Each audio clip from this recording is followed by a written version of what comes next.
Bonjour à tous, je suis Clara Sputebrodt, diplômée de la promotion 2019. Je suis très heureuse de pouvoir m'adresser à mes pairs ce soir, vous qui faites partie de la grande famille des ingénieurs suboptiques. À ma sortie d'école, j'ai créé Plastri, une entreprise vouée à améliorer le recyclage de nos déchets plastiques. Il s'agit d'un appareil portable associant spectrométrie et intelligence artificielle pour identifier les différents types de plastique.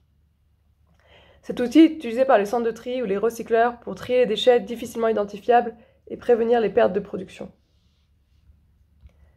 Me lancer dans l'entrepreneuriat était une décision résolument engagée. Pendant mon cursus, je me posais des questions sur la direction que prenait notre société concernant le dérèglement climatique et la place que j'avais là-dedans en tant qu'ingénieur. Je sais que plusieurs d'entre vous se posent la question également. Notre époque nous confronte à bien des challenges, les tensions géopolitiques, les pénuries de matières premières et d'énergie, et les effets désormais incontestables du réchauffement climatique nous font prendre conscience que ce monde change. Et si notre société doit changer, alors poussons de toutes nos forces pour qu'elle change dans le bon sens.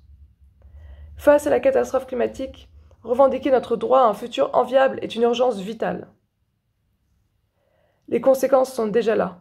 Nous l'avons vu cet été lors de cet été si chaud et si sec. Les terres étaient jaunies, les cultures asséchées et les forêts en flammes. En réaction, nous installons des climatiseurs, nous construisons des réserves d'eau et nous débroussaillons les forêts. Nous agissons sous la contrainte et ne faisons qu'aggraver le problème. Nous sommes incapables d'anticiper, poussés par un système économique qui ne répond qu'à la seule métrique de la croissance du PIB. Nous devenons les engrenages d'un système drogué à l'extraction de ressources. Ce problème est évidemment systémique, ce qui peut donner un sentiment d'impuissance. Mais bien souvent, les grands changements de société sont nourris par des idées qui germent et croissent dans la population. Vous avez en tant qu'ingénieur un rôle à jouer dans cette transition. Tout d'abord parce que l'on parle de faits scientifiques, mais aussi car vous serez amené à travailler par essence dans la production. Et c'est bien d'ailleurs dans l'industrie que votre impact pourra être le plus fort. Il ne faut pas éviter les sujets qui fâchent. Le changement doit être global. Il faut réfléchir en ordre de grandeur. Parvenir à réduire ces déchets, c'est bien et c'est cohérent.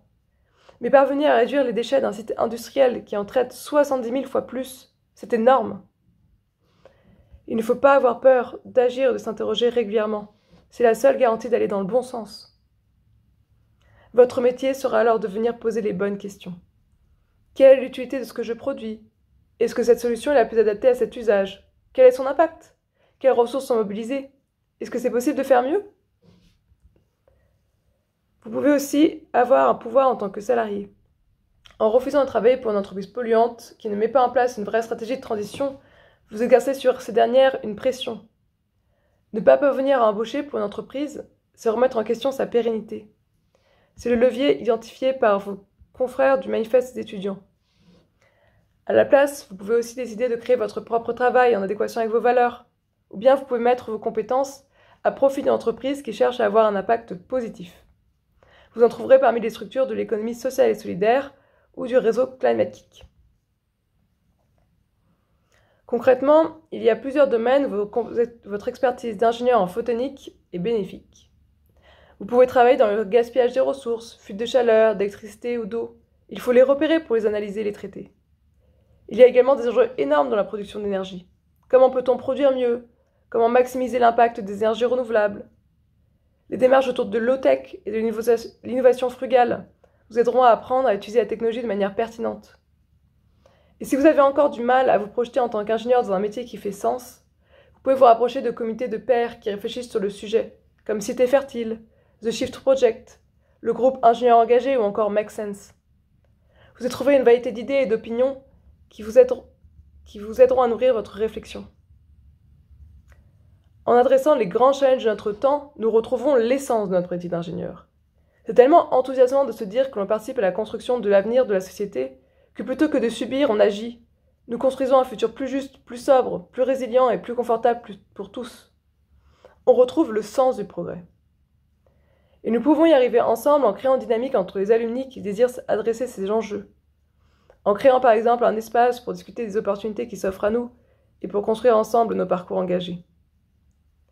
Pour conclure, je ne dirais qu'il ne faut pas avoir peur de dessiner un nouveau parcours. Votre diplôme vous offre une sécurité, et donc la liberté d'essayer, de vous tromper, de recommencer. Et en termes d'environnement, c'est le moment de tout tenter. Je vous remercie chaleureusement de m'avoir écouté, je serai très heureuse d'échanger avec vous par la suite.